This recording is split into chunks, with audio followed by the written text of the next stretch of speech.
Selamat pagi.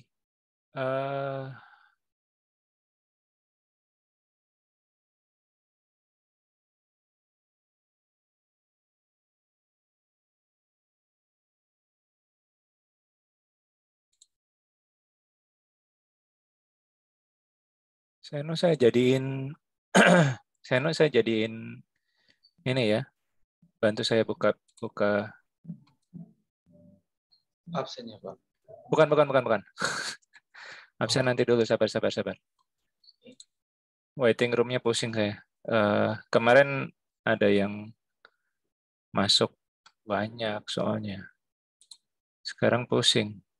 Sebentar.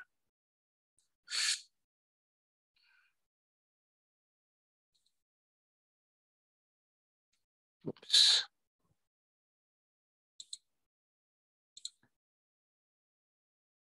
Seno bisa jadi apa? Seno udah jadi co-host? Masih belum, Pak. Oh, salah pencet. Tunggu.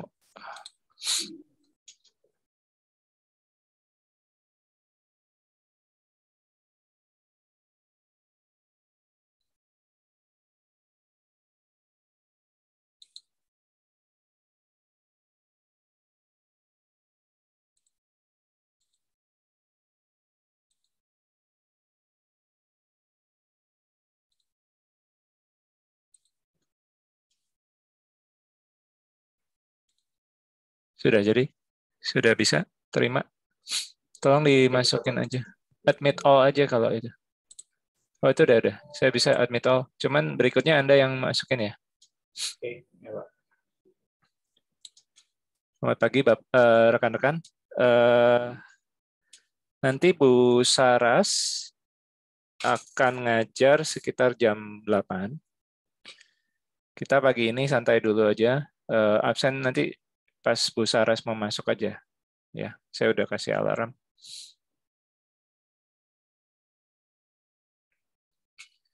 Apa suara saya terdengar? Bisa di chat aja kalau misalkan itu.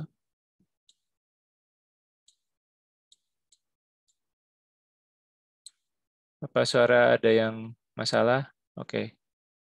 Saya mau dengar ya. Atau kamera saya kurang jelas? Kurang clear? Atau suara dulu deh. Suara, apakah ada suara yang masalah? Kurang keras? Oke, jelas. Oke. Karena. Oke. Rasanya nggak masalah ya? Oke.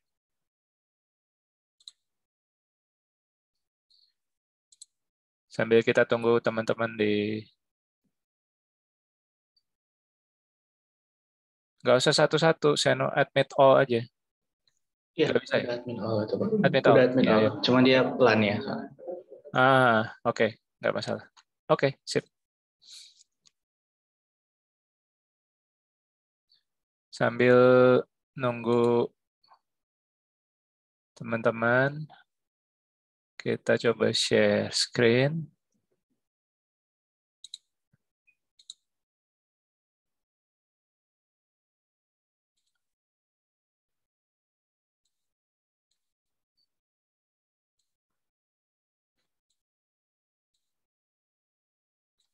Ya, besok-besok saya buka aja. Kasihan. Enggak, soalnya teman-teman ada yang kreatif. Teman-teman ada yang masuk pada saat ini, pada saat saya apa malam-malam hari gitu atau pas nyoba, ya nggak masalah sih sebenarnya, saya nggak ada masalah. Cuman kemarin saya bolak-balik masuk, ada email ke email saya bahwa kalian masuk gitu, terus saya kasih waiting room juga karena takutnya ada orang yang dapat linknya masuk. Oke.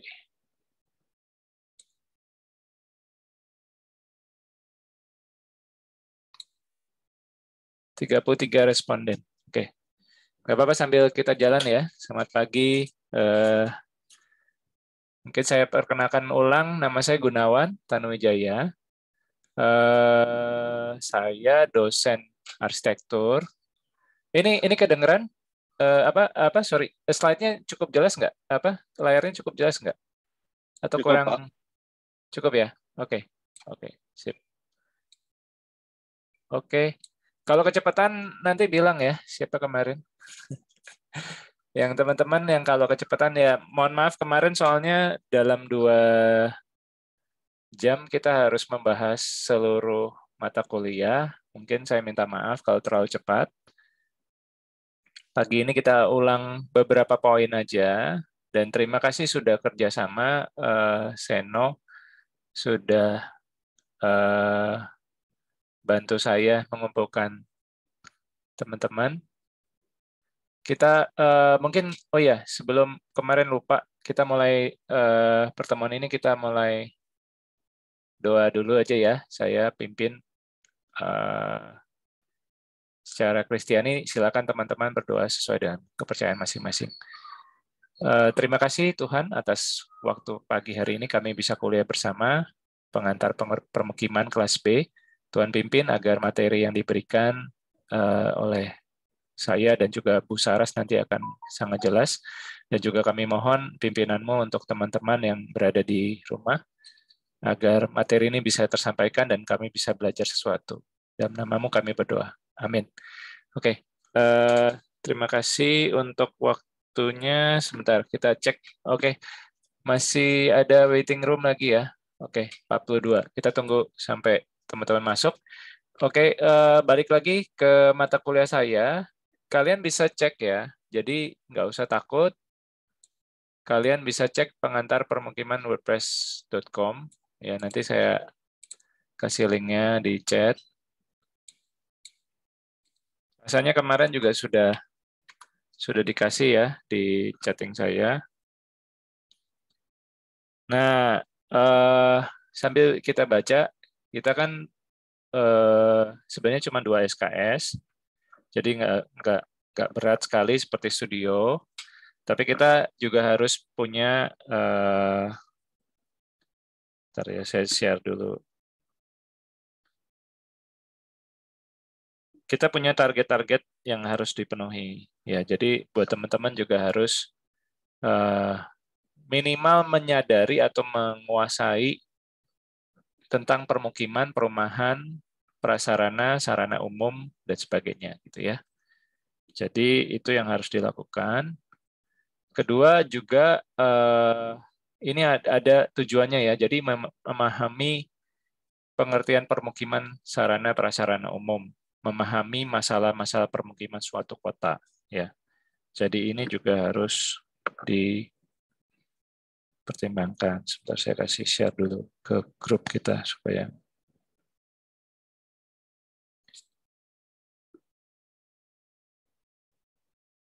Oke, jadi teman-teman nanti kalau sesudah mata kuliah saya mungkin setelah kuliah saya lewat nanti bisa diklik di link yang saya kasih di WA maupun di ya mungkin di chatroom nanti hilang kan, nanti ke WA aja. Nah ini bisa tolong dipelajari lagi, dibaca-baca lagi, terus memahami kebijakan program-program pemerintah, pengusaha dan swadaya dalam memenuhi kebutuhan perumahan. Ya, simpelnya sih apa sih?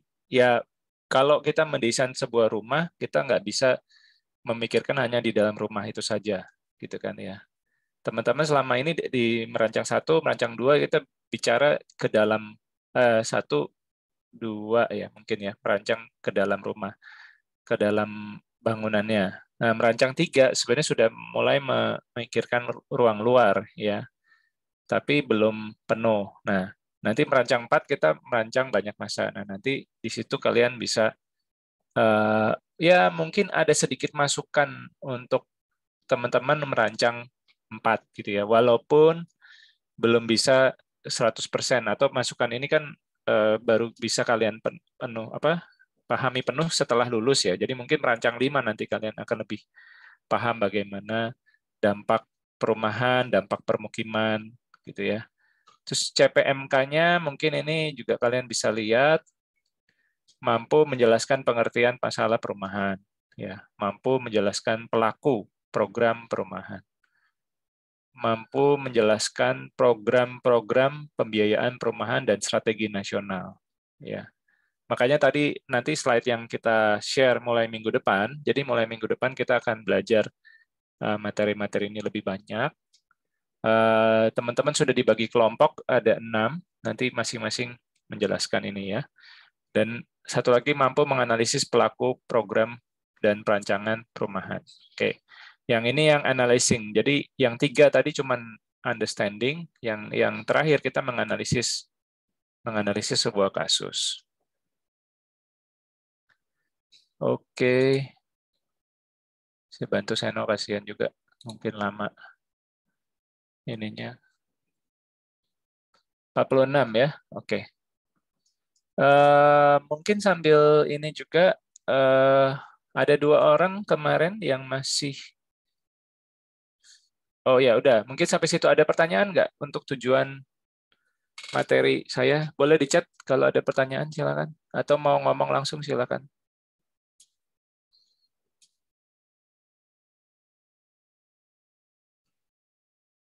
Jelas, oke. Nggak apa-apa, yang lain jangan takut ya. Kalau mungkin sharing aja.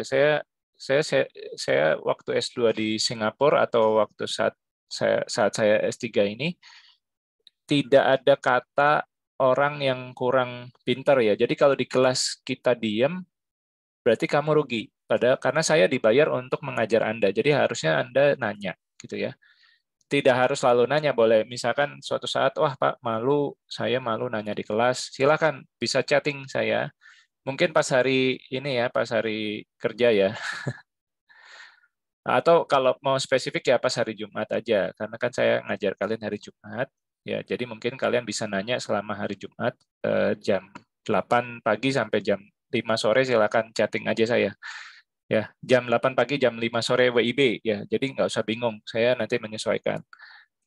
Saya tidak bisa menjawab semua pertanyaan langsung, tapi semoga cukup lambat, maksudnya bukan cukup lambat, saya cukup jelas ya. Ini juga ada rekamannya, jadi buat teman-teman yang nanti saya akan tunjukkan linknya, sebentar ya. Jadi di website itu sekarang sudah ada ini video rekaman kuliah Pengkim UKPetra. Jadi setelah penjelasan tadi kalian scroll ke bawah, ini ada kuliah hari pertama, ada playlistnya, terus kemudian ada YouTube kuliah hari pertama. Nah, nanti kalau kita tambah kuliah, kita akan kasih YouTube kuliah kedua, ketiga, keempat. Mungkin tidak bisa hari Jumat ini, mungkin bisa kalian cek kembali hari Senin, ya. Semoga saya bisa upload sudah selesai hari Senin. Jadi kuliah kita direkam. Ya, mohon maaf, mungkin harus berhati-hati ketika komen juga karena direkam semua. Tapi secara umum saya rasa nggak ada masalah ya. Oke, oke. Saya mau nanya sebentar. Apakah sorry, mungkin ada 2 orang. Saya stop dulu sharingnya ya. Ada 2 orang yang kemarin ini, Vieren sama Jesslyn Citania. PRS 2-nya sudah ya?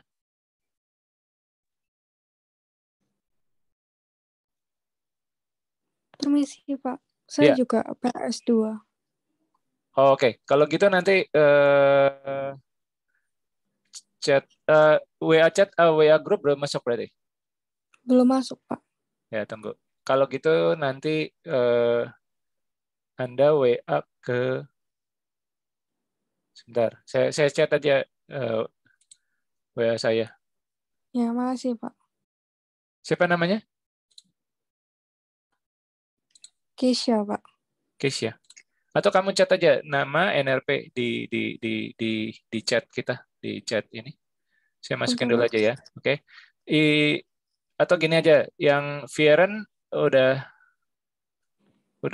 beres PRS 2-nya?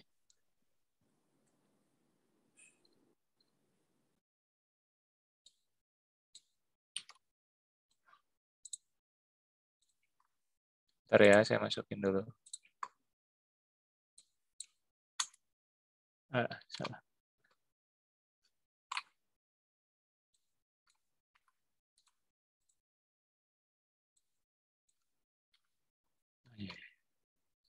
Oke, nanti kita bicarakan ini aja ya. Saya soalnya takut mungkin juga Viren belum masuk ya. Oke, Viren sama mungkin bisa chat ke saya di pribadi juga boleh ya, sama Jesslyn Citania ya. Oke, itu tolong dibantu. Soalnya saya butuh memastikan Apakah sudah masuk atau enggak? Oke ya, yang 2 nama ini tolong setelah ini chat saya. Ada 2 lagi yang belum masuk kelompok ya, sama Keisha Angeline Wisan. Oke. Ivana Kalista, sebentar ya saya masukin dulu. Ivana Kalista mau masuk kelompok siapa? Saya sudah itu Pak minta gabung ke kelompok 6. Oke, sebentar ya, saya masukin dulu. Oke. Kelompok 6 ya, sudah. Yang ini Calvin Shum. Sebentar, Pak. Calvin? Ya, sebentar, Pak. Sebentar. Oke. Oke, mungkin sambil kita nunggu Calvin, untuk Keisha dan teman-teman yang baru PRS 2, saya ulang lagi ya. Iya, saya juga kelompok 6 ya, Pak. Oh, Anda kelompok 6. Iya.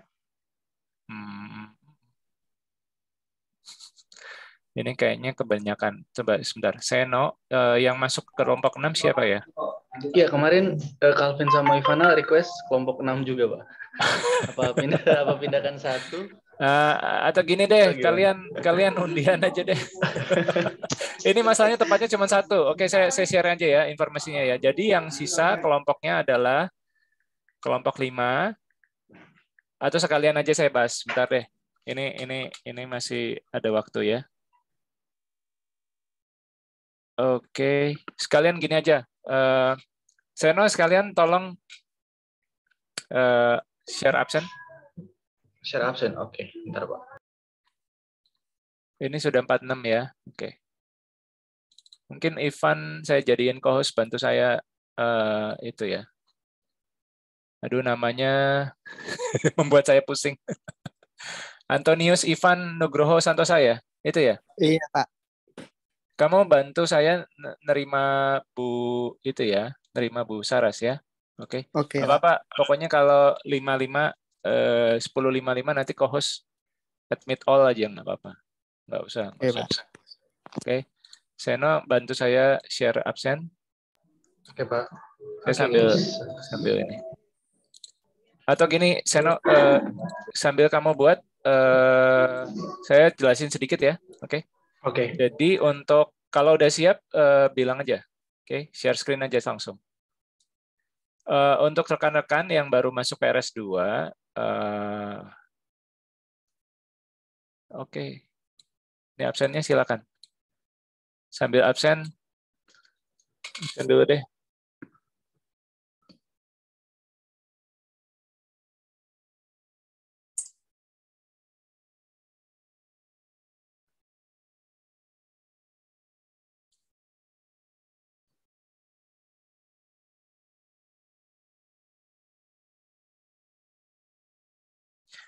Ntar saya izin 1 menit ya. Silakan absen dulu ya.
Oke, sisanya aku panggil ya. Yang ini.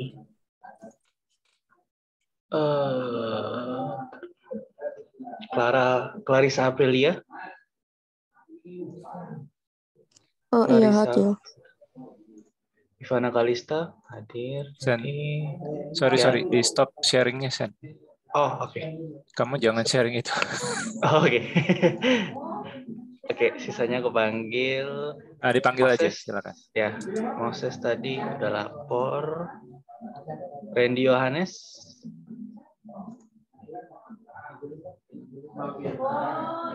Randy Yohanes. Oke. Lavina Benita. Hadir. Nixon Benedict. Hadir. Oke. Andrew sudah lapor. Esther sudah. Matthew Steve.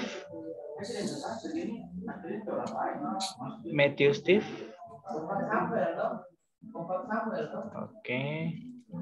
Christian Nathanael. Hadir. Oke.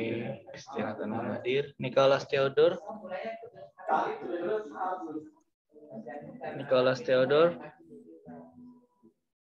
Oke.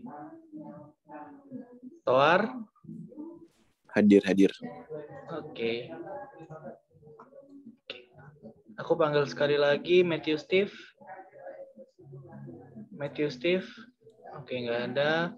Nicholas Theodore. Oke, nggak ada. Randy Yohanes. Randy Yohanes, chat, ada. Pak. Oh, lagi chat ya. Oke. Sip. Misalnya. Oke, sip. Udah, Pak. Oke, sip. Makasih. Nanti besok jangan di screenshot soalnya kerekam itu ya. Nggak masalah sih Oke, sekarang. Anyway, sebenarnya data-data kalian saya nggak mau tampilkan untuk nama NRP karena agak risiko. Oke, sekarang saya cuma sharing aja yang ini kendalanya karena kita waktunya terbatas. Jadi saya harus kasih waktu sama Bu ini 10.55 kita selesai. Jadi kita akan coba share pembagian kelompok. Mohon maaf, teman yang PRS 2, saya tidak bisa memberikan kelompok 100% ya. Jadi kalian harus memilih, karena kelompoknya sudah dibentuk waktu minggu lalu ya. Oke, saya mohon maaf, itu kalau tidak berkenan. Tapi rasanya saya bisa berikan alternatif masuk ke kelompok yang sudah ada ya. Hanya tadi Ivana sama ini bentrok ya. Jadi saya kasih pilihan aja ya. Kelompok 1 itu sudah penuh ya. Ini ketua kelompoknya siapa ini? Saya, Pak. Namanya? Ferdinand Patrick. Oke. Saya bold dulu ya, ketua kelompok ya. Oke, itu sudah penuh. Kasusnya nanti kasus D ya. Jadi kasus D, Anda akan membahas, sebentar. Kasus D Sydney Street House ya. Jadi sudah tahu ada di website kita ya. Linknya nanti saya udah share ya, yang UTS UAS. Nanti bisa dilihat. Kelompok 2 juga sudah. Oh, kelompok 2 masih 1 kurang. Ya. Saya tanyakan aja siapa yang mau gabung kelompok 2. Itu kasusnya adalah kasus A. Sorry. Sebentar. Tolong dibantu ya siapa Antoni Sivan untuk admit Bu Saras ya. Oke. Kasusnya kelompok 2 itu adalah bioclimatic. Ya, jadi teman-teman bioclimatic and biophilic building ini nanti saya chat di chatting kita. Ini kelompok 2. Ya, ini bioclimatic and biophilic boarding house Pak Andi Rahman. Oke. Ini posisinya ada di Surabaya, data-data sudah lumayan lengkap juga online ya. Saya tawarkan yang belum Ivana Kalista, Ivana Kalista, Calvin Chung sama Kesia Angelin. Mau apa? Mau yang kelompok 2 nggak?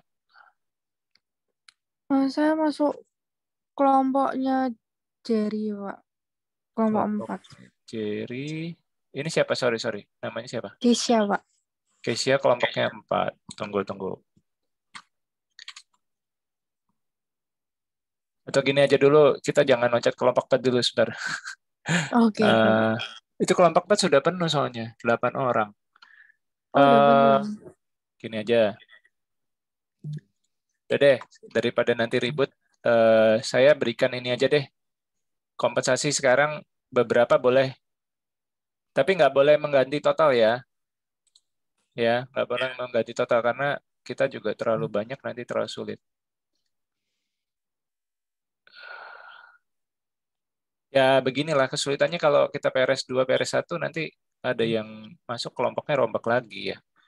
Saya gini aja deh, kompensasi karena kita saat ini posisi online dan agak kacau ya.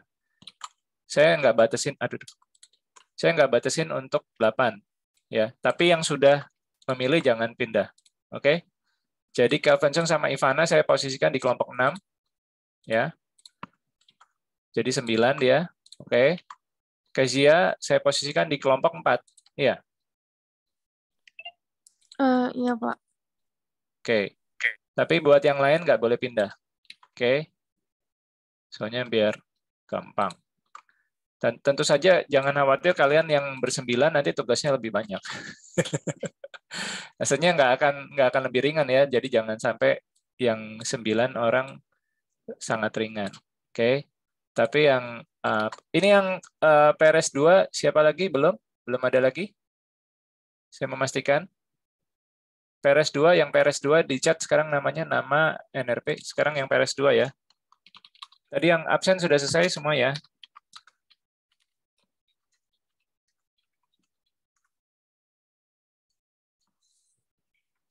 Ya nanti WA ke. Oke, mungkin saya bahas sekalian. Yang kelompok 1 tadi adalah D. Atau saya balik aja deh. Yang dapat kasus A itu adalah kelompok 2 ya. Nah, jadi nanti kelompok 2 membedah ini. Kelihatan ya? Oke, nggak ada komen berarti kelihatan. Oke, bioclimatic and biophilic boarding house ya. Silakan dibedah ya. Yang kelompok kasus B itu adalah sebentar. Kasus B adalah kelompok 5 ya. Kelompok 5 kasus B The Guild House. Ya, saya sudah dapat koordinatnya yang lebih tepat. Kemarin ada perubahan koreksi koordinat. Ya, tolong nanti dicek kembali. Atau nggak usah merubah dulu lah, nggak usah dilihat dulu minggu ini, tapi minggu depan tolong dicek kembali ya. Oke, kan kita pembagian kelompok baru berjalan hari ini. Oke, terus kasus C itu kelompok 3 ya. Kasus C adalah kelompok 3. Jadi itu Arjuna Hotel Batu KSHD. Oke, ya. Terus kita punya 2-3 menit lagi. Ada pertanyaan? Halo? Aku mau nanya terkait yang presentasi itu. Itu yang dibahas berarti sesuai CPMK ya? Ini siapa ya? Sorry namanya. Seno, Pak. Sorry. Kayaknya jangan ngomong itu dulu ya. Saya Seno, Pak. Ya, baru pertanyaan. Okay. Jadi, soalnya saya nggak bisa lihat semua. Soalnya ini banyak sekali. Oke. Tentu saja CPMK kita acuannya kembali nanti ke SIM OBE. Kalian bisa akses SIM OBE nggak? Bisa baca nggak di SIM OBE?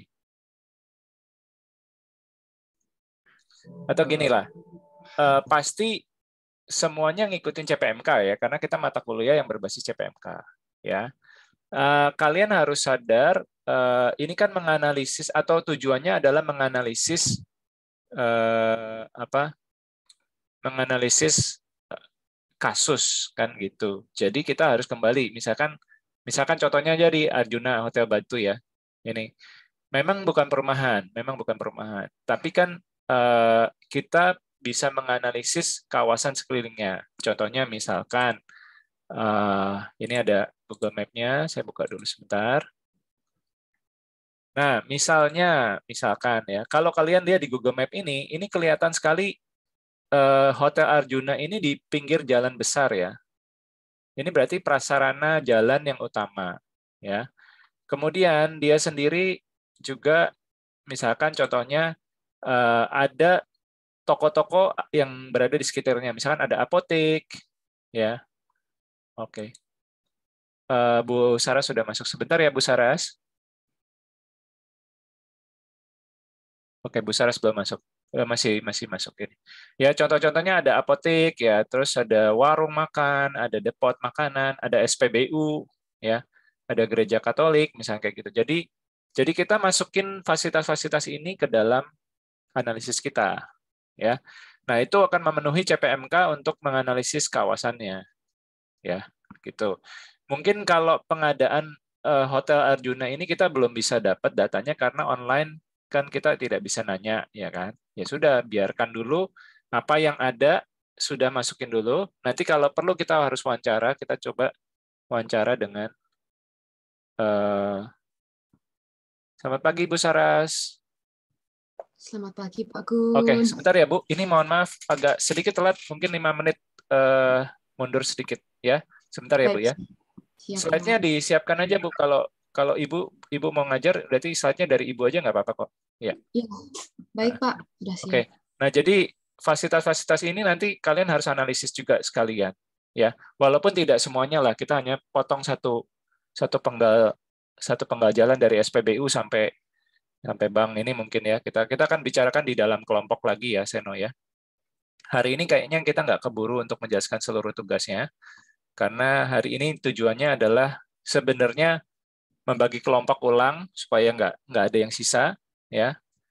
Nanti kalau ada yang nyusul mungkin nanti bisa WA ke Seno atau WA ke saya ya.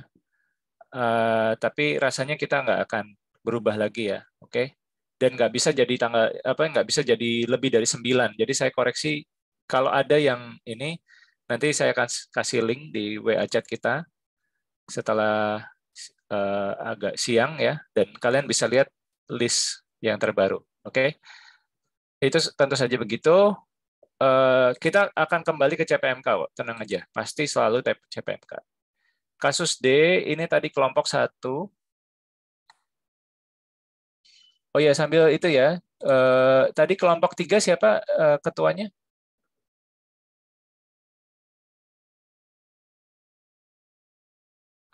Seno, Pak. Jangan Seno, ganti. Oh. Okay. Nggak boleh satu orang, nggak boleh jadi ketua kelas dan ketua kelompok, nggak mau. Nanti kalian chat atau kalian chat ya. Setelah ini kalian chat di WA grup ya. Siapa nama-nama ketua kelompoknya tolong di chat ya, oke. Nah, kasus D ini kelompok 1, tadi ketuanya Ferdinand ya. Intinya sih kalau ini sederhana ya. Perumahan satu lantai sebenarnya.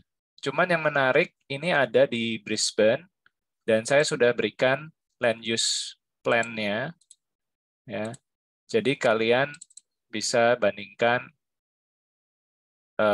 perbedaan fasilitasnya antara kota Brisbane sama kota yang tadi. Misalkan di Surabaya atau di Jakarta kotanya seperti apa ya. Kalian bisa bandingkan. Oh, ini agak lama. Tapi pokoknya sudah ada land use plan-nya ya. Jadi nggak usah bingung mencari. Yang Jakarta terpaksa harus mencari, yang Surabaya terpaksa harus nyari. Ya beruntunglah kalian yang Brisbane karena websitenya tidak bisa diakses oleh orang Indonesia. Saya sudah coba itu. Kalau VPN-nya Indonesia nggak bisa. Terus kasus E tadi kelompok 4. Ya, kelompok 4 ini menarik sekali karena apartemennya juga green ya. Terus kalau kalian ini mungkin nggak usah menganalisis blok terlalu besar. Jadi nanti kita batasi bloknya mungkin 2 blok ke kiri kanan aja karena apartemennya sendiri sudah cukup kompleks ya. Ini mungkin nanti karena dia 8 ya. Nah, Kesia atau teman-teman yang baru masuk nanti tugasnya menganalisis tambahan datanya. Oke. Kelompok 5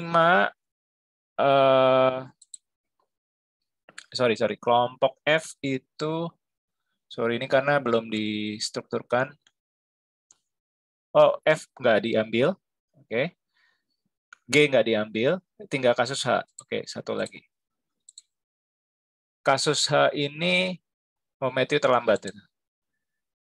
Saya sih nggak masalah kalau ada yang telat, tapi harap mute ke itu ya, mute dan jangan ganggu presentasi yang ada. Good, oh ya nggak bisa absen pasti.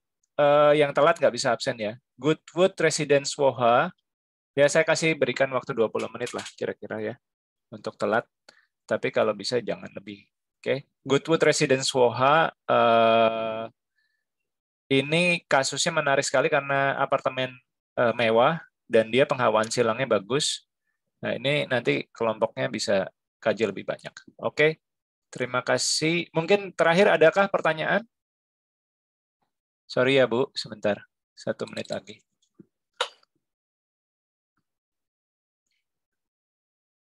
Adakah pertanyaan dari tim, dari teman-teman? Jesslyn Citania sudah beres 2. Oke. Oke, Jesslyn, buat Jesslyn, Viren, sama Kesia setelah ini nanti saya kasih ini, setelah Bu Saras bicara, saya kasih linknya untuk join ke WA grup kita ya. Oke. Ya masih Pak. Pak, maaf saya masuk kelompok 2 Pak. Soalnya tadi yang Siapa? Keisha, Ini siapa? yang masih full, yang masih kosong kan kelompok 2. Sudah nggak apa-apa, kamu udah minta 4, sudah saya masukin aja. Udah nggak usah. Oke. Kamu udah masuk kelompok 4, cuman nanti saya kasih inilah, saya kasih tugas yang lebih mungkin yang ya jadi kalau yang 9 nggak masalah sih sebenarnya. Kalau misalkan kalian memang 9 ya sudah berarti tugasnya bisa jadi lebih dalam atau ditambah. Kan ini sebenarnya apartemen ya. 9 atau gini lah, misalkan nanti ada apartemen, nah kalian extend ke 1-2 blok bangunan samping kiri samping kanannya, misalnya kayak gitu. Bisa jadi juga mungkin aspek-aspek sosial atau yang lain yang belum masuk. Ya nggak usah khawatir sih. Oke, baik Pak. Nanti kalau misalkan ada yang lagi, saya nggak akan terima di kelompok yang 8 orang ya. Oke. Terima kasih. Saya rasa saya akan stop share saya. Kita akan, saya perkenalkan dulu. Pagi hari ini kita kedatangan tamu yang terhormat Bu Saras Wati Ayu Indiraswari. Mungkin teman-teman ada yang sudah kenal waktu merancang ya. Tapi kali ini atau mungkin saya jelaskan dulu, Bu Saras ini juga pengusaha kartu undangan ya Bu ya. Betul, Pak. Nanti mungkin tambahin aja, nggak apa-apa kalau promosi dikit. Juga asisten kami waktu KKP atau kuliah kerja pelayanan desain inklusi, mungkin biasanya teman-teman taunya Bu Lucy atau Bu Evi sekarang yang megang. Tapi biasanya sebenarnya tapi 2017-2018 Bu Saras pernah bantu kami di mata kuliah ini, dan saya dan Bu Saras bikin buku rumah dan apartemen dan sekolah yang ramah terhadap disabilitas ya. Jadi pagi hari ini kita akan, mungkin Bu Saras juga lulusan dari Petra, sama-sama Petra. Beliau juga tutor ya di Petra, di merancang 2, merancang 3, 1, 2 ya Bu ya? 1, 2, 3. Oh 1, 2, 3, wah keren. 1, 2, 3, jadi nanti 4 nggak ketemu ya, tapi pasti sebagian kalian sudah ada yang kenal, nanti bisa ini, dan juga aspirasinya untuk S2 dan riset terhadap disabilitas. Jadi mungkin buat teman-teman yang nanti semester 5 atau 6 mau masuk ke KKP Desain Inklusi, ini kayak pengantar dulu lah ya. Sedikit sneak preview bagaimana mata kuliah kami nanti akan muncul. Silakan Bu Saras. Mohon maaf kalau ada yang kurang. Baik, selamat pagi ya Pak. dan rekan-rekan Pagi, Bu. mahasiswa. Ya, telah diperkenalkan sama Pak Gunawan. Terima kasih Pak. Untuk rekan-rekan mahasiswa juga sepertinya beberapa saya familiar ya. Beberapa juga pernah saya bimbing untuk merancangnya. Mungkin benar kata Pak Gun tadi, jadi ini pengantar untuk mata kuliah disabilitas, dan kebetulan saya dan Pak Gunawan juga aktif dalam research juga mengenai disabilitas, dan kami juga pernah ada buku ya Pak, Living and Learning in Dignity, jadi teman-teman kalau tertarik juga bisa mungkin tanya-tanya juga silahkan mengenai buku tersebut, jadi mengenai rumah, jadi hunian dan sekolah untuk disabilitas. Langsung aja hari ini saya akan mempresentasikan studi kasus ya teman-teman. Jadi teman-teman supaya ada gambaran kira-kira merancang untuk saya sebentar saya cut dulu. Saya pin dulu ya sebentar. Oh iya Belum Pak. dipin. Atau sebentar Oke. saya share itunya dulu ya. 1 menit. Pak, sebentar lagi saya akan share screen mungkin kalau Silakan. belum dipadukan.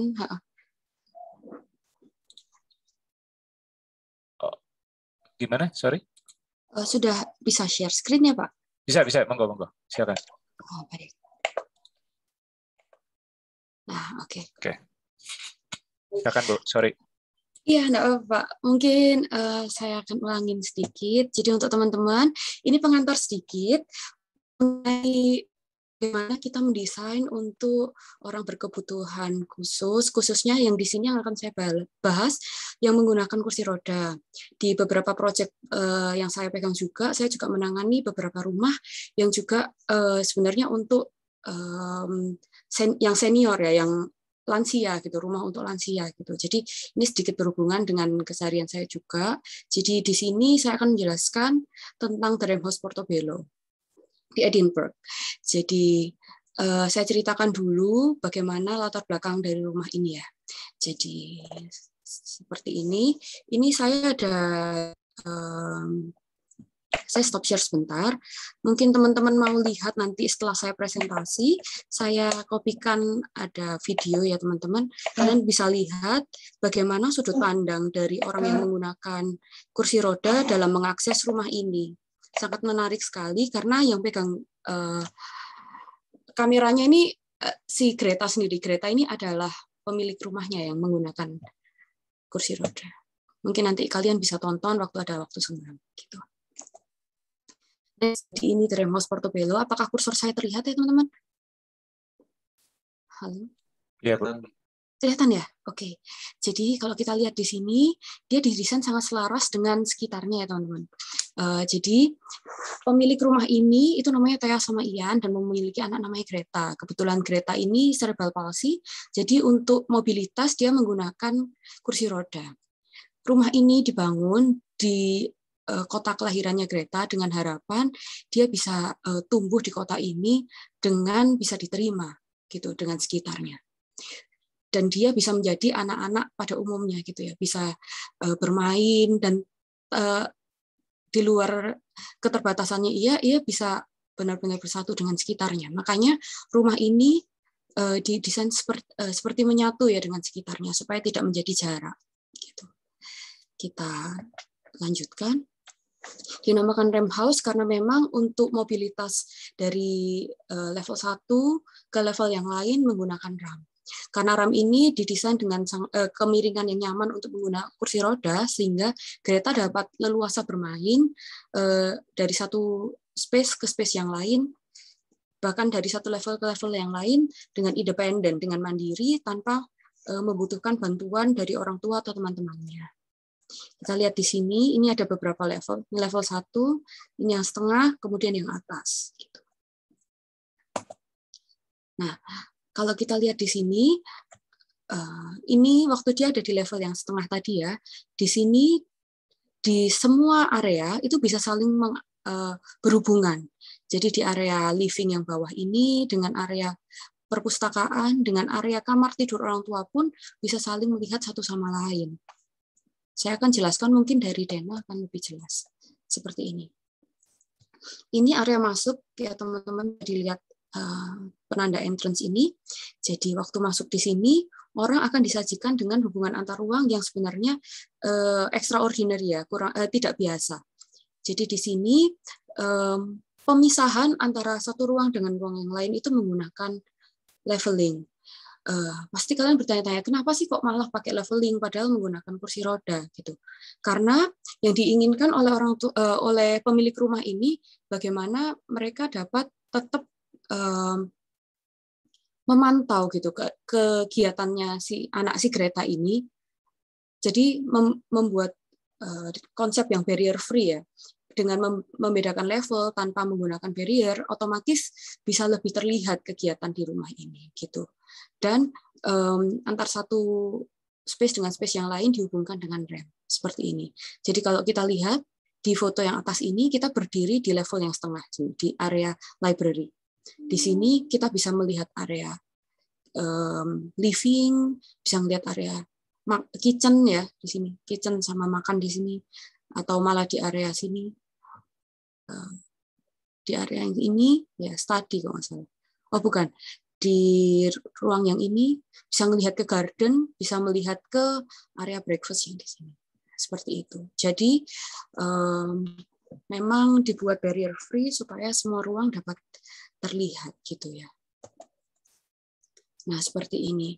Konsep sirkulasinya juga setiap ruang dipisahkan oleh level, kemudian dihubungkan oleh ramp seperti ini. Bayangkan kalau anak yang menggunakan kursi roda si Greta bermain, dia akan sangat leluasa mengakses setiap space-nya gitu ya.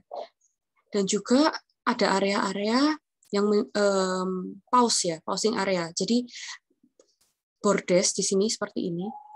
Level-level setengah ini juga menjadi pausing area gitu. Jadi supaya tidak terlalu panjang remnya. Bayangkan kalau misalnya remnya terlalu panjang, untuk naik dan turun juga orang akan capek. Jadi di sini pausing areanya digunakan untuk space, untuk ruang, gitu teman-teman. Akan saya lanjutkan. Ini konsepnya open plan ya, barrier free. Jadi yang tadi saya sudah jelaskan, untuk membatasi setiap ruangannya memang digunakan pemisahan level saja. Seperti ini. Dan kalau kalian nanti melihat di video yang telah saya bagikan, kalian akan terasa sekali bahwa lebar, jadi ukuran besaran ruangan yang dibuat di Ram House ini sangat nyaman gitu untuk pengguna kursi roda maupun untuk bukan pengguna kursi roda gitu ya. Jadi di sini memang dibuat sangat aksesibel sekali. Seperti ini. Nah, selain untuk akses, rumah ini juga memungkinkan Greta untuk berkegiatan secara utuh ya di rumah ini. Dalam arti kata, dia juga bisa memasak. Kalau kita lihat di sini, jarak antar furniture juga dibuat sedemikian rupa supaya dia bukan hanya bisa lewat, tapi bisa berkegiatan dengan nyaman. Kalau kita lihat di sini, ini sedang memasak ya. Jadi memang kitchen counter-nya pun dibuat senyaman mungkin tingginya supaya pengguna juga bisa tinggal dengan utuh gitu di sini. Juga bisa masak, makan, dan segala sesuatu kegiatan dilakukan di sini dengan sangat nyaman gitu ya, tanpa membutuhkan bantuan yang tidak menggunakan kursi roda. Bagaimana itu bisa dicapai? Ternyata orang tua Greta melibatkan Greta dalam proses perancangan. Jadi dalam proses perancangan mereka membuat suatu mock-up maket gitu ya, di mana Greta ikut menata. Kalau kita lihat di sini, maket studinya seperti ini teman-teman. Bukan maket studi yang rapi ya, karena memang dalam prosesnya dia si anak ini dilibatkan. Bagaimana menempatkan ruang, bagaimana sebaiknya ruang itu dipisahkan, bagaimana barriernya, bagaimana dari satu space bisa mengakses space yang lain. Nah, dalam proses perancangan ini dilibatkan, arsitek bisa lebih mudah memahami sudut pandang Greta sebagai pengguna kursi roda. Selain itu, Greta juga mendapat seperti intro gitu ya, seperti perkenalan akan rumahnya sebelum rumah ini jadi.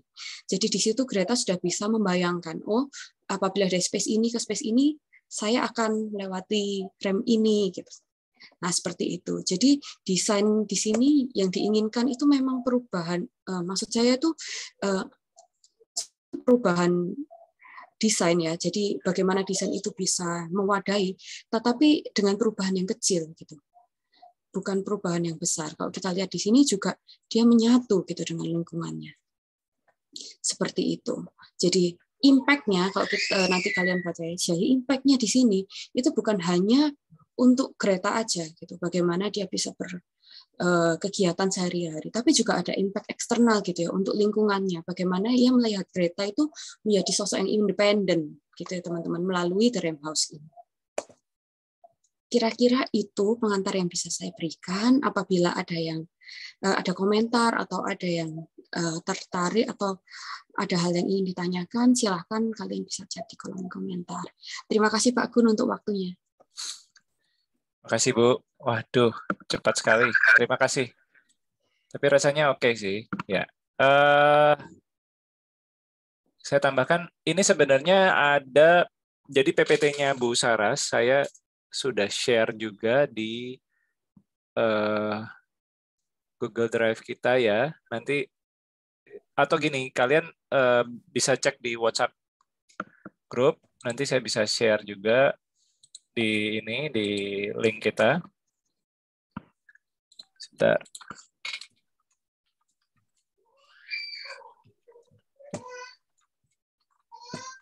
Kita pakai Google Drive karena ada kendala saya di Lentera ya. Lentera Cloud saya ada masalah. Dan juga kayaknya lebih mudah karena, sorry, typo ya. Gimana Bu? Tidak Pak. Oke. Nanti PPT-nya bisa diakses lagi. Dan sebenarnya ada karyanya Bu Sarah, saya dan teman-teman itu ada penjelasan tambahannya ya. Selain Rem House Portobello itu ada desain rumah yang kami buat juga, tapi karena saya pikir kalian bisa baca dulu ya, baca sendiri, nanti kita minggu depan kita diskusi lebih lanjut untuk yang karya-karya saya dan tim. Dan juga kayaknya kita memang mau membedah kasus yang orang lain punya supaya kalian ngerti juga ini bagaimana membedah kasus.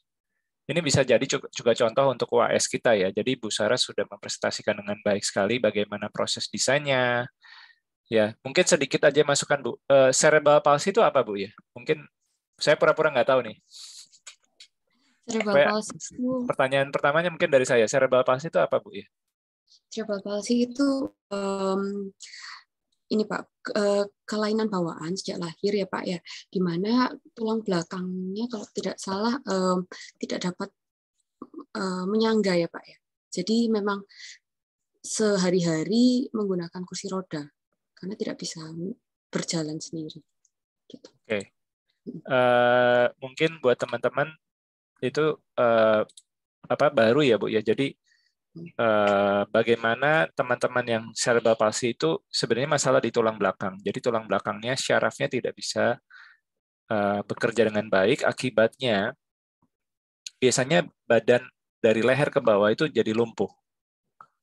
Gitu. Jadi akibatnya tadi si Greta tadi membutuhkan rem kemana-mana karena dia menggunakan kursi roda. Ya, kursi rodanya elektrik memang ya. Kursi rodanya elektrik memang kalian teman-teman jarang menggunakan kursi roda atau jarang lihat di Indonesia kursi roda yang elektrik, biasanya kursi roda biasa, tapi intinya dikasih motor dan kemudian dikaitkan dengan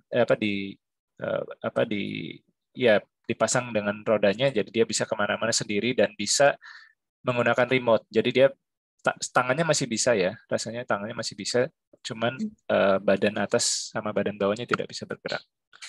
Jadi itu ya mungkin.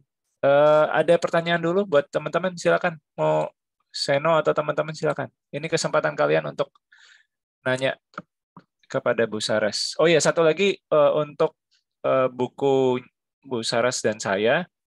Kalau kalian mau lihat, ada teasernya di link yang saya chat. Nanti saya kasih ke WA juga deh setelah ini ya. Ada pertanyaan?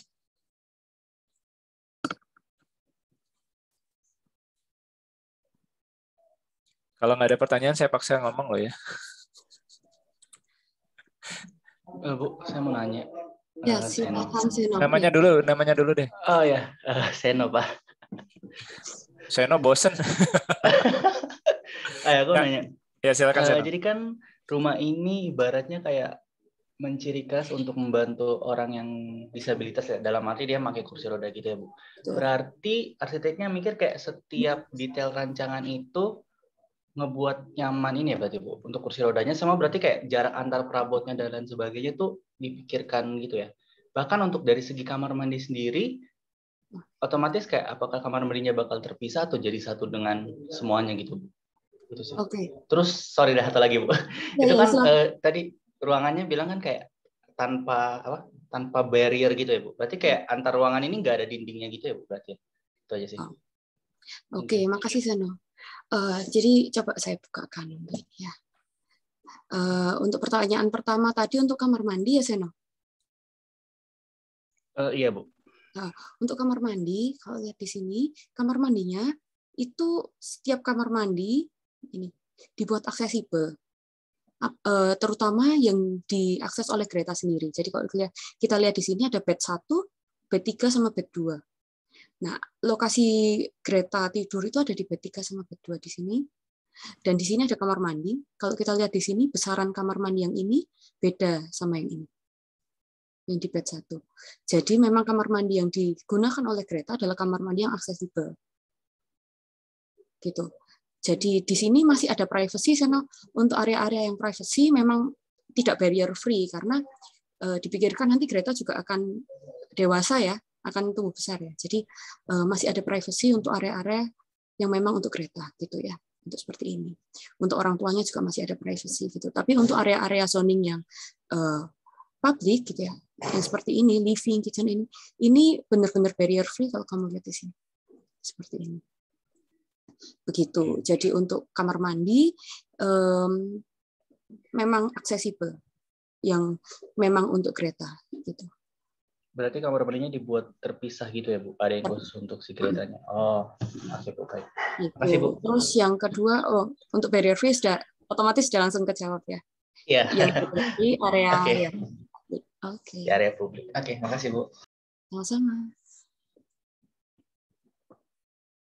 Oke, silakan ada pertanyaan lagi. Atau saya random nanya nih.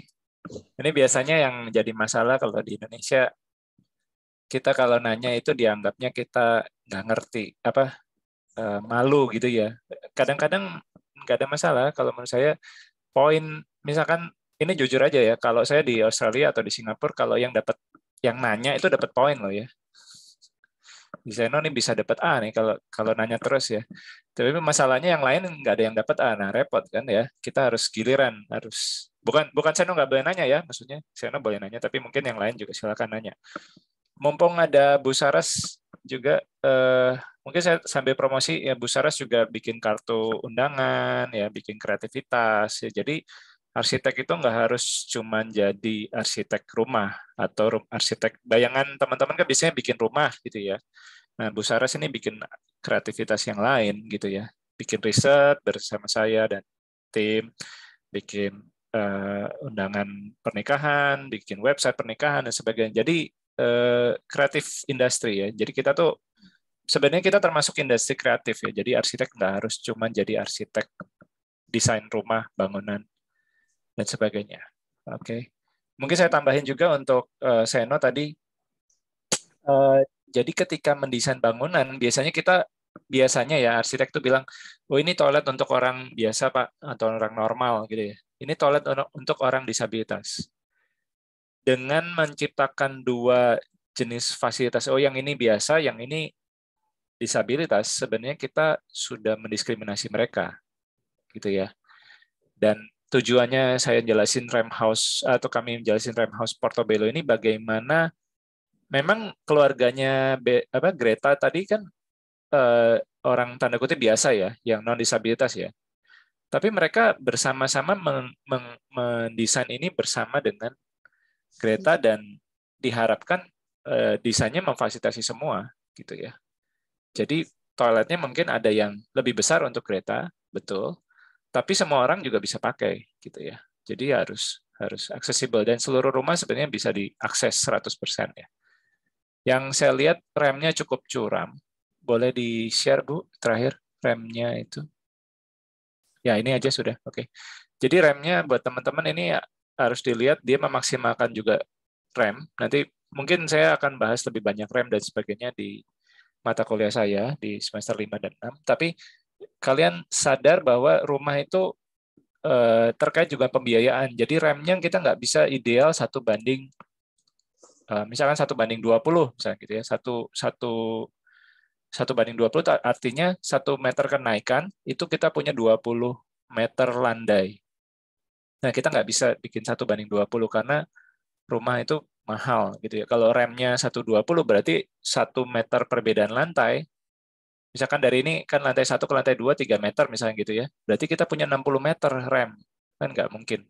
Nah, kita harus memaksimalkan dengan kursi roda elektrik ini. Ya, saya tadi belum lihat detail tapi rasanya 1:8 atau 1:9 kayaknya. Nah, ini akibatnya memang kalau untuk kursi roda biasa itu agak lebih kurang nyaman ya. Ada datanya, Bu? Mungkin Bu Sares bisa nambahin. Nah, ini yang sedang saya slideshow ini, Pak. Sebentar. Nggak masalah. Nah, ini 1:20, yang ini Ya. menggunakan 1:8 ini. Ya, betul. Yang digunakan di rem house ini. Ya, jadi memang terima kasih Bu Sares. Jadi memang mungkin tidak ideal ya, tidak ideal, tapi dia bisa menggunakan karena dia mungkin sebagai tambahan ya. Kami pernah sirkulasi di Petra pakai kursi roda biasa ya. Oh, biasa. Itu di depannya gedung. Kalian mungkin tahu kolam jodoh nggak ya? Kalau Bu Sares tahu pasti. Kalau teman-teman ada yang tahu kolam jodoh nggak? Wah, ini pasif Tahu, banget. Pak. Tahu. Sempat lihat kemarin, Pak. Sempat lihat. Oh, berarti ini karena pandemi belum pernah ke kampus ya? Pandemi belum pernah ke kampus 2 tahun ini, jarang ke kampus. Oke. Nah, di kolam jodoh itu ada rem ya di kiri dan di kanannya ya. Bukan yang di sisi depan yang ada lampu-lampu bentuknya kayak apa? Tangan gitu lah ya. Nah, itu ada remnya. Nah, itu 1:10. Ya, dan itu cukup curam. Seharusnya 1:12 kalau untuk lebih nyamannya ya. Tapi lumayan sudah ada 1:8. Nah, kira-kira 1:8, 1:10 itu kira-kira sama ya. Jadi kalian kalau nanti mendesain di merancang 4, mungkin ya 1:10 masih boleh, gitu ya. Karena remnya cukup curam. Dan peraturan Menteri PU nomor 14 kita juga pakai 1:10. Oke, ada satu lagi pertanyaan. Ini kalau nggak ada pertanyaan saya tunjuk loh ya. Kasihan. Ayo silakan. Nama dan ini. Nama dan apa, Pak? Namanya silakan. Oh, saya Nicholas Theodor. Jadi saya mau bertanya, kenapa rem itu maksudnya nggak pernah dibuat secara melingkar? Malah lebih dibikin secara lurus gitu. Itu sih pertanyaan. Oke. Terima kasih, Nicholas. Iya. Kalau dibilang nggak pernah sih, mungkin kalau di konteks ini tidak dibikin melingkar gitu mungkin ya. Kenapa kok dibikin lurus ya? Karena kalau kita lihat sebenarnya rem juga di luar konteks studi khusus ini juga sering dibuat melingkar gitu ya. Cuman di studi khusus ini secara khusus dibuat lurus. Saya jelaskan melalui gambar. Ini cukup jelas ya gambar ini. Karena sirkulasi yang diinginkan linear ya, Nicholas. Jadi antara satu dengan yang lainnya itu harus melalui bordes seperti ini. Gitu ya. Dengan melingkar, dia akan cenderung lebih sirkular. Satu itu. Kemudian di tapak ini juga diinginkan dia itu lebih selaras ya sama lingkungannya. Kalau di sini dilihat bangunannya memang cenderung lebih kotak-kotak ya, sehingga ruang yang dipilih juga yang kotak gitu ya. Makanya rem juga mengikuti space yang ada, jadi remnya juga dibuat lurus gitu. Sebenarnya kalau mau dibuat melingkar juga nggak apa-apa gitu. Kalau kita lihat misalnya rem mungkin ada yang pernah ke krematorium Sentong ya? Ada yang pernah nggak ya di Lawang? Atau kita kalau ke mana ya? Parkiran mobil itu juga banyak yang rem yang melingkar gitu. Jadi rem itu boleh dibuat melingkar, boleh dibuat lurus. Dan banyak juga contohnya gitu. Cuman kalau dari konteks studi kasus yang ini yang dibuat adalah yang lurus karena ada pertimbangan yang tadi saya sebutkan. Gitu Nicholas. Apa cukup jelas ya? Berarti dia lebih berkaitan sama tapaknya sama aksesibilitasnya ya. Betul. Iya. Jadi hubungan antar ruang sama tapaknya itu sih yang menjadi pertimbangan kenapa akhirnya remnya menjadi lurus. Gitu. Oh iya, baik. Terima kasih ya Bu. Mungkin saya tambahin sedikit Iya, ya. Sebenarnya circular RAM itu mungkin ya. Circular RAM mungkin kalau kalian jalan ke Pasar Atom, ini ada yang rumahnya dekat Pasar Atom nggak ya? Pasti ada kan ya. Pasar Atom juga kalau naik parkiran kan itu juga muter ya. Apa circular gitu ya. Dan itu sebenarnya bisa digunakan oleh kursi roda, sebenarnya bisa sih. Cuman cukup curam dan bisa terlihat ada kemiringan, ada perbedaan kemiringan antara yang sebelah kiri dan sebelah kanan. Jadi ya mungkin salah satu juga masalah kenapa tidak membuat circular karena kesulitan teknisnya lebih tinggi ya. Dan juga habis space untuk lingkarannya ya. Jadi kan kalau rem kotak ini kan lurus belok gitu ya. Jadi nggak ada masalah. Sementara kalau circular rem itu cukup habis space-nya. Tapi ada di Amerika atau nanti saya kasih linknya ada at apa ya, saya lupa namanya, tapi itu center untuk disabilitas dan remnya memang di tengah-tengah hall-nya mereka dan itu lingkar bisa. Jadi nggak ada masalah sih sebenarnya ya. Cuman ya mungkin space di tengahnya habis ya. Jadi mungkin saya share aja deh. Izin share ya Bu. Stop share dulu ya, Pak. Izin share. Oke. Sebentar ya Bu ya. Ini contoh aja kalau circular RAM, kalian bisa lihat ya, ini ya. Kelihatan ya? Atau nggak kelihatan nih? Kelihatan? Oke. Nah, kalau circular RAM seperti ini kan, jadi kan habis space di tengah ya. Nah, ini mungkin salah satu yang menyebabkan juga kenapa RAM kita jarang circular. Sementara kalau kita kotak tadi kan, atau bisa sih nanti kita bisa olah juga dengan misalkan rem seperti ini ya diolah jadi taman boleh. Tapi yang jadi masalah kalau remnya makin curam, makin landai, itu space lingkarannya juga harus lebih besar, gitu ya. Jadi mungkin buat teman-teman jadi satu pertimbangan juga, ya. Kalau nanti mendesain merancang 4, misalkan ya nggak apa-apa, mungkin karena tanahnya besar. Ya. Tapi kalau merancang 2 atau merancang 1, kita kan punya batasan 200 meter persegi. Contohnya misalkan rumah ya, saya nggak hafal. Tapi rasanya 200 sampai 300 lah, itu masih boleh. Nah kalau kita sudah buat remnya 1:10 saja, misalkan, itu kita sudah membuang sekitar 3 kali 10, 30 meter persegi untuk badan remnya aja ya, belum plus-plus lah. Anggap aja 50 meter deh. Berarti masa rumah 2 lantai 150 bangunan 50 meter rem gitu kan. Jadi nggak mungkin gitu. Ya, jadi kita juga akan kesulitan habis space itu. Jadi mungkin sementara jawaban saya itu. Ya. Good question. Ayo, ada satu lagi, mumpung masih, ayo dapat poin loh ya. Pak, silakan. Namanya siapa?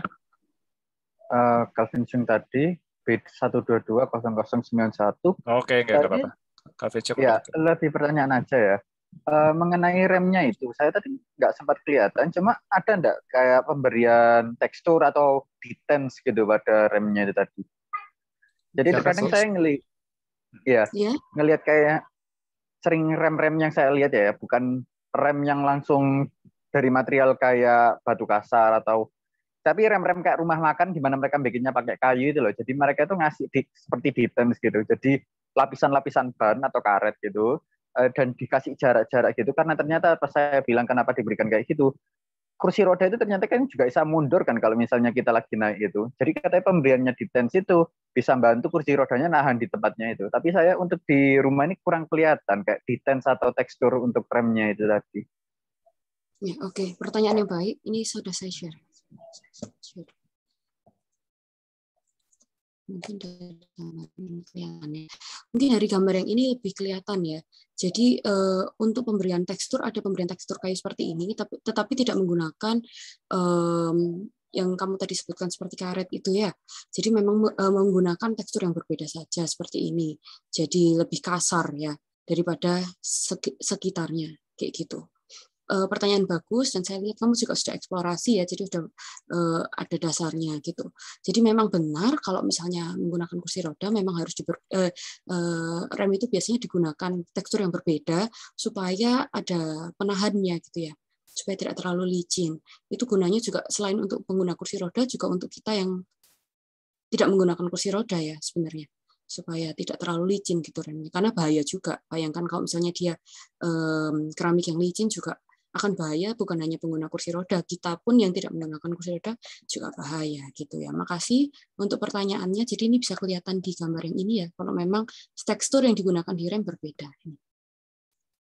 Oke. Iya, tapi saya masih terlihatnya seperti kayu pelitur ya, Bu, nggak licin kan? Iya, betul. Beda. Maksudnya gini, bukan. Gak apa-apa, ya, silakan Bu. Gak apa-apa, selesaikan dulu aja Bu. Ya, jadi mungkin yang dibedakan bukan sampai kayak kalau kita di bangunan umum ya, sampai menggunakan karet gitu ya. Jadi mungkin karena ini juga bangunan domestik gitu, menggunakan material-material yang juga lebih mudah gitu ya untuk perawatannya. Seperti ini. Tetapi ini kalau kita lihat juga memang lebih kasar pasti dibandingkan yang menggunakan ajian seperti ini. Gitu. Mungkin Pak Gunawan mau menambahkan? Ya, makasih Bu. Sorry Bu, ini slide-nya apa ada yang slide buku kita atau berhenti sampai ini ya? Oh ada Pak, ada Pak. Bisa tolong di slide ke bawah aja mungkin ya. Yang slide nomor 36. Sorry. Ya mungkin untuk Calvin dan teman-teman bagus pertanyaannya. Menurut saya sih 36. Ya oke, di zoom aja Bu, boleh sebelah kiri. 35 salah. 35 ya, 35 di zoom sebelah kiri mungkin Bu, sorry. Ya. Sorry Pak, ke pencet. Nggak apa-apa, santai. Atau gini lah, nggak apa-apa. Itu sambil kelihatan ya, Calvin dan teman-teman. Jadi, oke. Jadi yang sebelah kiri ini, kalau kalian lihat itu ada rem yang untuk eksterior. Nah, kalau untuk eksterior dia harus mengantisipasi air, licin dan sebagainya. Ya, jadi dia harus kalau bisa beton dikasarin gitu ya. Terus itu yang warna hitam itu sebenarnya adalah ubin pemandu tunanetra. Ya, jadi untuk ubin untuk penanda harusnya warnanya kuning, tapi di Australia ini masih sebagian ada yang hitam, ada yang warna ekstrim lah. Pokoknya ekstrim dari warna lantainya. Jadi kalau dia lantainya putih atau abu-abu, dia harus hitam. Nah, ini lantai yang dibuat lebih kasar. Dia untuk eksterior. Ya, jadi memang betul untuk eksterior harus lebih kasar. Nah, untuk interior karena kendalanya di rumah itu mungkin juga ada yang bisa jatuh atau ada yang bisa apa. Kalau terlalu kasar bahaya juga. Nanti Greta jatuh dari kursi roda babras ya apa luka gitu ya tangannya dan sebagainya. Jadi kita juga ada pertimbangan dan juga kebersihan. Tadi saya setuju sama Bu Saras harus bisa mudah dibersihkan. Nah, kalau di interior dia sebenarnya juga tidak terlalu cepat, kecepatan kursi rodanya nggak harus terlalu cepat ya. Nah itu juga mungkin jadi bisa lebih tidak sehalus lantai ya. Jadi untuk desain rumah disabilitas itu harus disesuaikan kepada pengguna yang utamanya. Jadi kalau untuk kursi roda malah mungkin lantainya harus lebih kasar. Tapi kalau dia cerebral palsy yang merangkak, jadi teman-teman mungkin belum pernah lihat ya nanti mungkin minggu depan atau kapan saya share Pak Ahmad Fauzi, desainnya Pak Ahmad Fauzi, itu dia merangkak di lantai. Nah justru malah lantainya harus sangat licin. Nah jadi ekstrim. Jadi rumah itu harus bisa menyesuaikan kepada penggunanya. Intinya intinya mendesain itu harus ngobrol bersama disabilitas. Ya. atau pengguna utamanya lah, ya semua pengguna rumahnya. Nah, itu akibatnya makanya kita perlu desain bersama para disabilitas atau orang tua atau ibu hamil dan sebagainya, karena kita belum pernah, buat teman-teman ya sorry ya, tapi rata-rata kan pasti belum menikah kan. Nah, kalau belum menikah kan berarti belum tahu pengalaman ibu hamil ya kan. Nah, kalau Bu Saras anaknya sudah 1 gitu kan. Jadi nanti kalau nanya bagaimana desain rumah ibu hamil, tanya Bu Saras gitu ya. Jadi simpelnya, maksudnya harus ngajak ngobrol orang yang dibantu desain. Oke, good question. Poinnya oke lah. Ada lagi mungkin satu pertanyaan lagi, kalau nggak saya mau nanya. Terima kasih, Pak. Pak, saya mau bertanya, Pak. Silakan. Keisha. Keisha. Jadi kan ini tempat rumahnya kan open plan, dan saya lihat salah satu yang membedakan area satu dengan lainnya tuh kayak perbedaan ketinggiannya. Nah, untuk ke area privatnya tuh apakah ada transisi, terus juga yang membedakan juga ada beda level atau cuman tembok saja gitu? Atau ada elemen lain lagi? Oke, terima kasih, Kesha. Jadi ini coba saya lagi.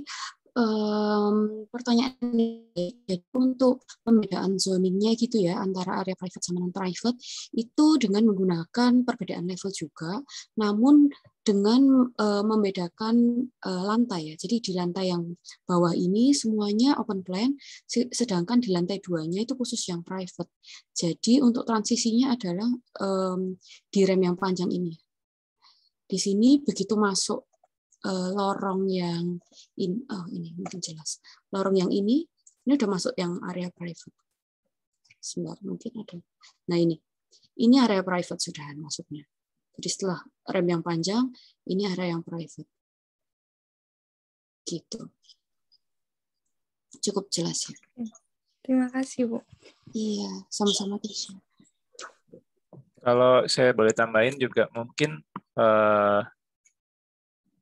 kalau saya lihat ini kan open space ya, open plan ya. Jadi pembedaannya bukan public private dari ruangan tertutup ya. Kayak kita merancang 2 kan, oh ini berarti ini nggak boleh masuk orang luar gitu ya. Mungkin ini case-nya mungkin masih ingat perancang 2 ya. Nah, agak berbeda kalau kita bicara barrier free atau universal design house. Jadi kita harus memikirkan rumah yang bebas hambatan. Nah, kalau gitu kan malah justru kita harus memikirkan kenyamanan si pengguna kursi roda begitu. Jadi masalah pabrik sama private ya mungkin agak sedikit dibilang diabaikan ya. Mungkin tidak 100% karena harus bisa terakses semua oleh kursi rodanya dengan baik gitu ya. Nah, untuk kasus ini memang lantai 2-nya lebih ke kamar tidur, lantai 1 untuk aktivitas. Jadi mungkin public private-nya lebih jelas untuk perbedaan lantai. Di lantai 2 lebih privat, lantai 1 lebih public gitu ya. Tapi kalau menurut saya sih ya karena open plan, jadi tidak terlalu dipikirkan teritorinya apakah itu dibatasi. Ya, oke. Terima kasih, Pak. Terima kasih untuk kesempatannya Bu Saras. Untuk teman-teman yang belum bertanya, saya masih memberikan kesempatan untuk besok ya. Maksudnya untuk minggu depan. Jadi selain keaktifan, mungkin sorry ya Bu, saya jelaskan juga di mata kuliah pengantar permukiman itu kan ada persentase diskusi ya, diskusi atau presentasi ya. Jadi saya tidak mengharapkan teman-teman mulai minggu depan kan kalian akan presentasi slide yang kita berikan ya, yang Pak Ticin, saya dan Pak Redi berikan. Itu satu poin, tapi juga ketika kita ada pertanyaan seperti ini ya, ada yang presentasi, kelompok yang lain boleh bertanya dan itu jadi poin tambahan ya. Jadi kalau teman-teman di kelas oke lah, mungkin mic-nya rusak Pak gitu ya. Oh, sebentar. Antoni Sivan bertanya, sebentar, tunggu. Mic-nya rusak misalkan, ya oke lah, karena mic-nya rusak mungkin kalian boleh chat. Ya, silakan chat nanti saya bacakan ya. Tapi kalau misalkan kalian nggak mic-nya rusak, ya silakan. Antonius deh, satu pertanyaan lagi, Anton. Silakan, Anton. Oke, Pak. Ini maaf kalau misalnya tambah lama, tapi saya mau tanya yang bangunan tadi. Itu kan dia kan desainnya open plan ya, Pak. Di mana nggak banyak apa namanya tadi itu saya lupa. Intinya di sini saya mau tanya itu apakah bagaimana cara mengatasi problematika kalau rumah itu biar nggak berdengung gitu.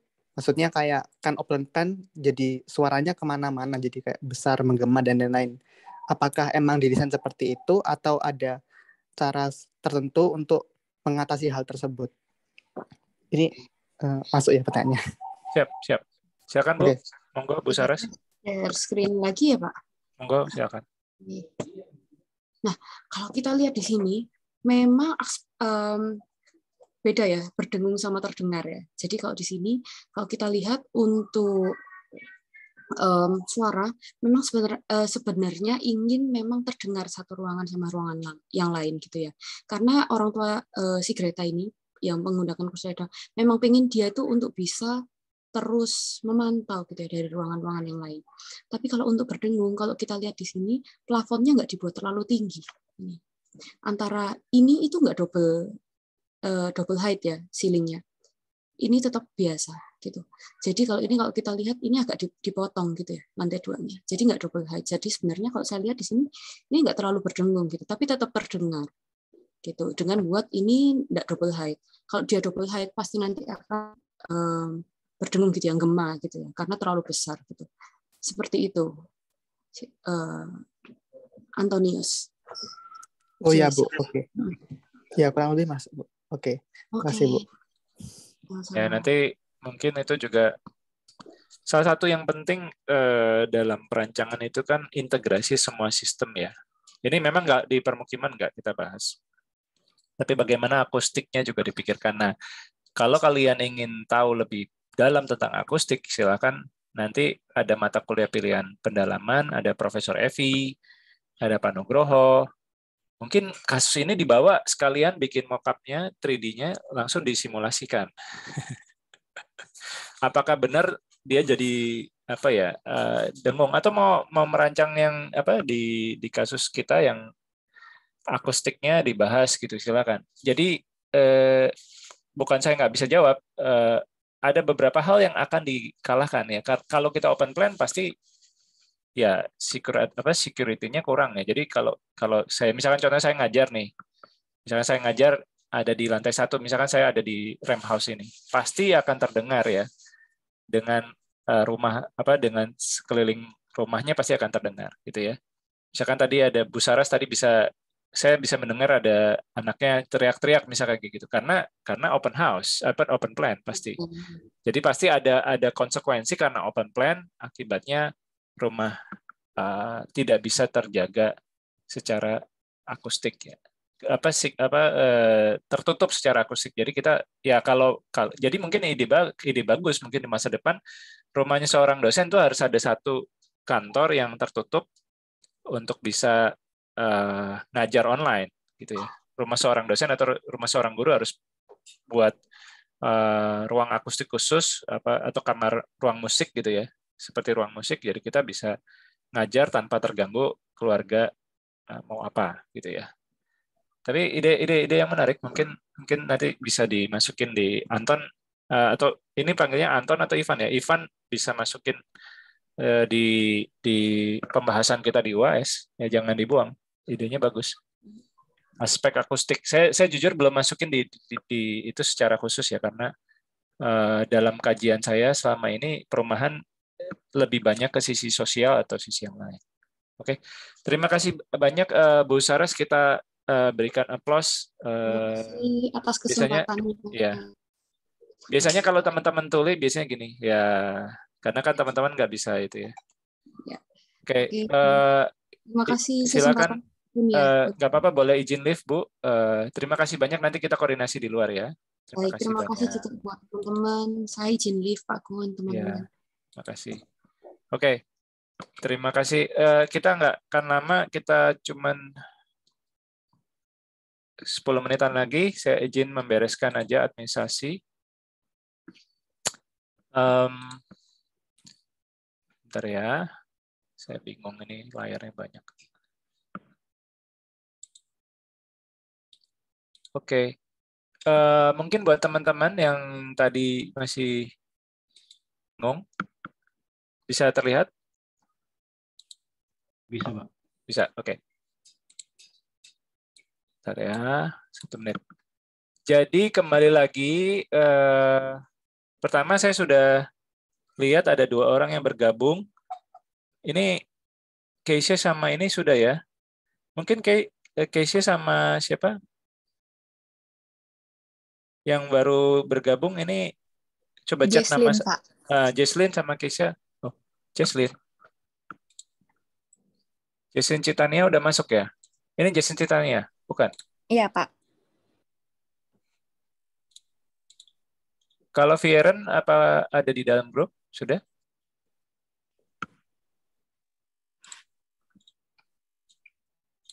Atau enggak, kalau enggak gini aja, nggak usah direkam deh, nanti bingung. Jesslyn Citania sama Viren sama Keisha, tolong chat saya di grup, bilang nama saya ini ya, oke? Supaya saya bisa add di WA saya supaya bisa tahu.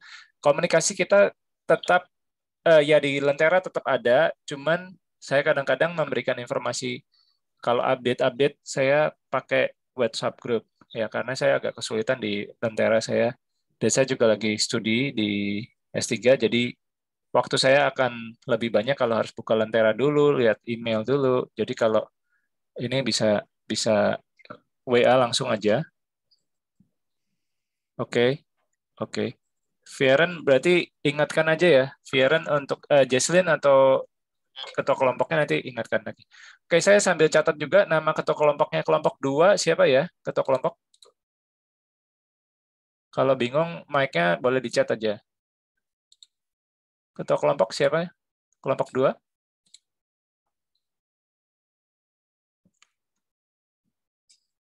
Masih bingung?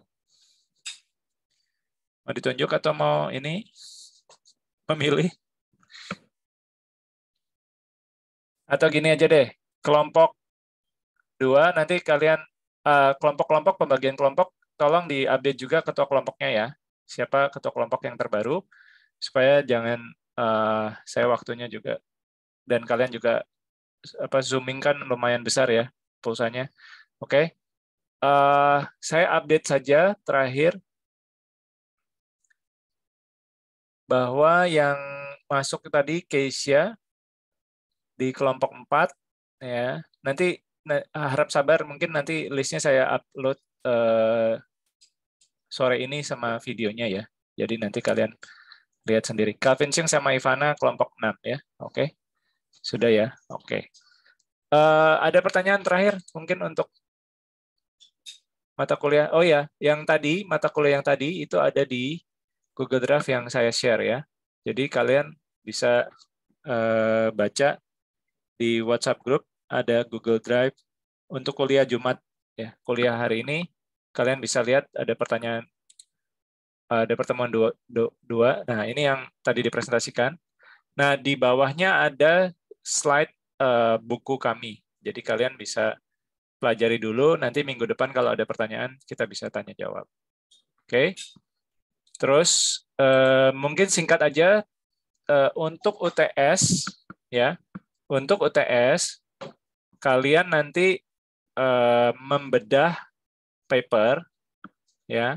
Papernya sudah dikasih di listnya di website saya ya. Jadi di website permukiman ukp.wordpress.com ini linknya sudah ada. Nah, untuk membedah itu nanti dibagi ya. Jadi ada aspek ekonomi, ada meningkatkan kualitas hidup, fungsionalitas dan sebagainya. Ini dibagi berdasarkan aspek. Silakan kelompok membagi, terserah apakah misalnya satu mahasiswa 2 aspek atau 3 aspek, terserah ya. Ini diatur. Oh ya, yang 6 ini jadi aspek 1 ya. Jadi yang aspek 6 itu ada keamanan struktur, keamanan banjir, cuaca. Ini karena mungkin bisa jadi datanya nggak ada ya. Jadi keselamatan ini satu orang bisa membedah salah satu aja, boleh keamanan struktur, mau keamanan banjir, keamanan cuaca ekstrim, silakan mana yang ada datanya lengkap ya. Atau mau dibedah jadi 2 juga, 6A, 6B, silakan. Kalau datanya lengkap, silakan. Nah, sisanya saya sudah restrukturisasi supaya nomornya nggak bingung ya. 7, 8, 9, 10, dan sebagainya. Silakan dibagi, dan UAS-nya bisa juga lihat ke template UAS seperti ini. Sorry. Template UAS-nya nanti seperti ini. Jadi satu kelompok yang misalkan ber9, silakan tambahkan aspek-aspek yang harus dikaji. Aspeknya dari mana? Aspeknya tadi yang di UTS saya tadi sudah jelaskan. Ya, aspeknya di UTS tadi saya sudah jelaskan. Ini ada aspek A, misalkan tadi Keisha, misalkan ya. Oh, Keisha aspek A dan B. Misalkan. Ivana aspek C dan D, ya, misalkan aspek E dan F. Nah, nanti kalian bisa bedah lagi. Karena waktu sudah hampir mepet, saya juga harus ada meeting lain. Kita sudahi dulu pertemuan kali ini ya. Kalau ada pertanyaan, bisa WA saya di di WA kelas aja ya kalau bisa. Kalau misalnya kalian memang masih malu, wah saya malu Pak, ya udah silakan bisa WA saya pribadi. Cuman selama hari Jumat aja ya. Jadi selama hari Jumat kalau bisa silakan. Tapi hari lain saya agak membatasi karena saya masih ada tugas S3 saya. Oke, ada pertanyaan tambahan terakhir sebelum kita berpisah?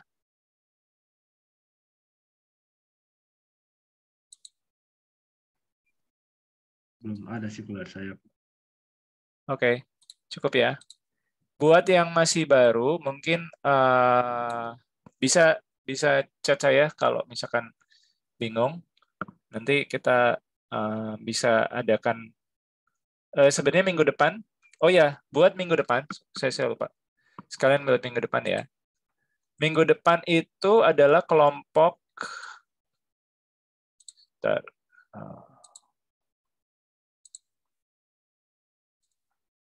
Jadi yang di Google Drive yang saya share di dalam WA group, atau saya juga share ini ya.